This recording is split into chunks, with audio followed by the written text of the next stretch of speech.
kipas, boleh kita adakan air tu supaya cepat kering. Terima kasih semua. Kipas.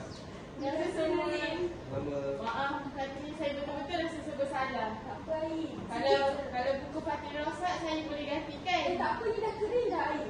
Dah kering dah. Bagusnya awak berdua. I cepat minta maaf. Fatih pun tak marah. Ni baru namanya kesalahan bersihati.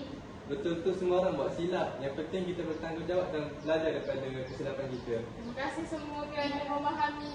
Saya janji saya akan lebih berhati-hati lepas ni. Okey, terima kasih.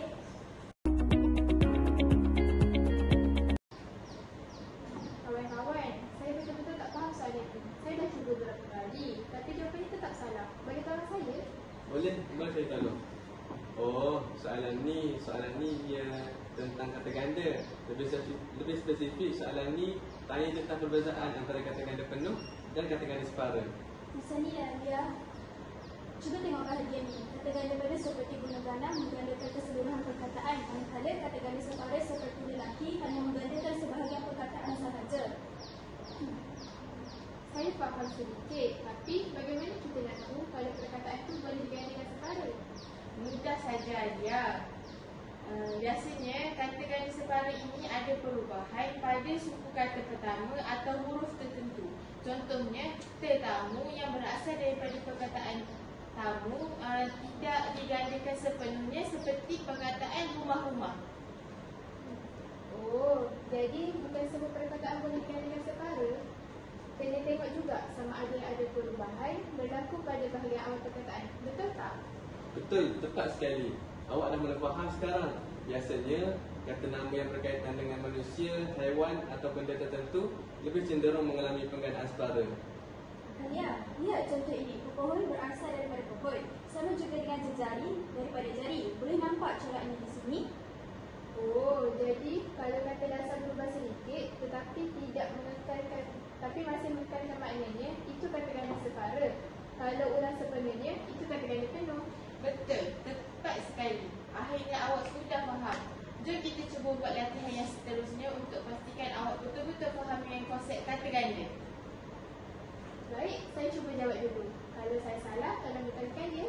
Sudah tentu, kami ada sini untuk membantu awak. Tak perlu risau Alia, kita semua belajar bersama-sama. Yang penting kita terus berusaha. Terima kasih kawan-kawan. Saya rasa lebih yakin sekarang. Nasib baik saya ada kawan-kawan seperti awak semua. Sama-sama.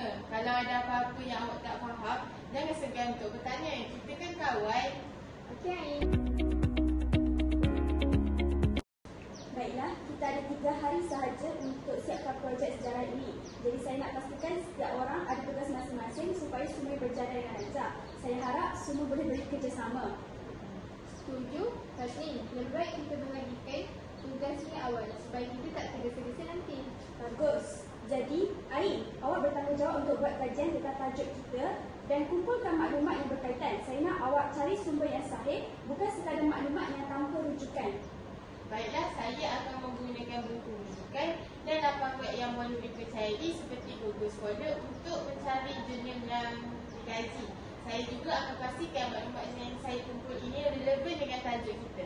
Nazib, awak pula saya nak awak buat slide. Dan slide tu saya nak awak sertakan dengan rujukan dan info maklumat-maklumat yang penting dan buatkan slide tu jadikan dia menarik. Boleh faham, saya akan gunakan warna dan aneka bentuk yang menarik. Tapi tetap profesional.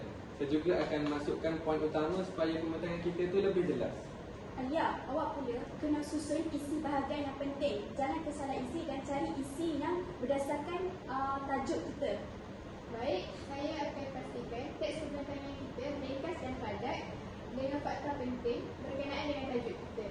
Baiklah, saya pula akan semak semua bahagian yang awak semua buat. Setelah itu kita perlu berlatih bercakap supaya pembentangan kita berjalan dengan lancar.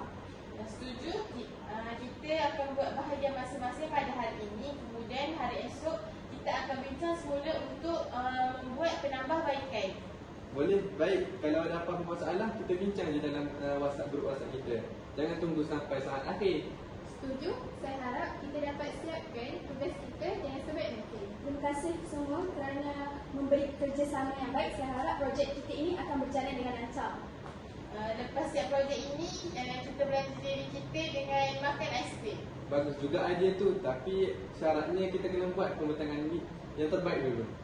Setuju? Aiskrim sebagai ganjaran untuk usaha kita semua.